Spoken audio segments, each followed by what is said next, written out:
27. Ukisoma Mwanzo 1:27 utakutana na habari ya Mwenyezi Mungu anazungumza juu ya habari ya wanadamu kwenda kuzaliana. Habari juu ya mti, habari juu ya tunda inakuja katika maandiko matakatifu kuonekana katika Mwanzo 2:15. Nafikiri unaweza ukaelewa sasa hapo kwamba kumbe ile hoja juu ya kwamba walifanya ngono, walihusiana, hii haipo katika maandiko matakatifu, kwa sababu hoja ya wao kuhusiana au wanadamu kuzaliana inaonekana mwanzoni kabisa katika Mwanzo 1:27. Habari ya tunda inakuja kuonekana Mwanzo 2:15. Ndio Mungu anaingia makubaliano haya na Adam. Ukisoma naomba nisome, nina Biblia hapa. Na Biblia napenda kuongea kwa habari za Mungu, hatuzungumzi kwa akili zetu. Unaizungumza kwa kurejea ambacho Mwenyezi Mungu mwenyewe amesema. Anasema katika kitabu cha Mwanzo mstari wa 27.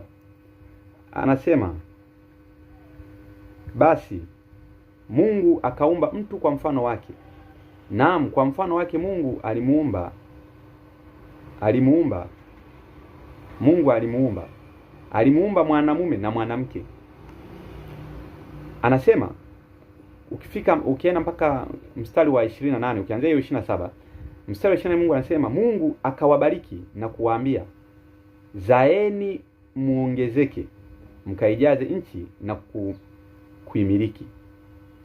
Muwatawale samaki wa baharini, ndege wa angani, na kila kitu na kila kiumbe hai kitembeacho duniani. Kwa ukianzia mstari wa 27 utaona jinsi Mungu anamuumba mwanadamu. Kumbe mwanadamu anaumbwa na Mungu anampa mamlaka ya kwenda kuzaliana. Sasa hiyo hoja ya kwamba ilikuwa ni ngono, toa. Hiyo toa. Hiyo weka kabisa pembeni, wala haihusiani na juu ya habari ya tunda. Nimekwambia chukua maneno mawili ninayoyafundisha leo. Nafundisha uadilifu na nafundisha haidhuru.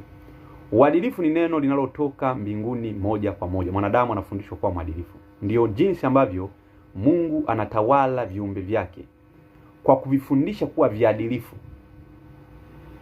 Na jinsi shetani anavyovipotosha viumbe hivi, anavyoviaibisha viumbe hivi, kuvunja makubaliano yake na Mungu, anavifundisha kwa kutumia jambo haidhuru.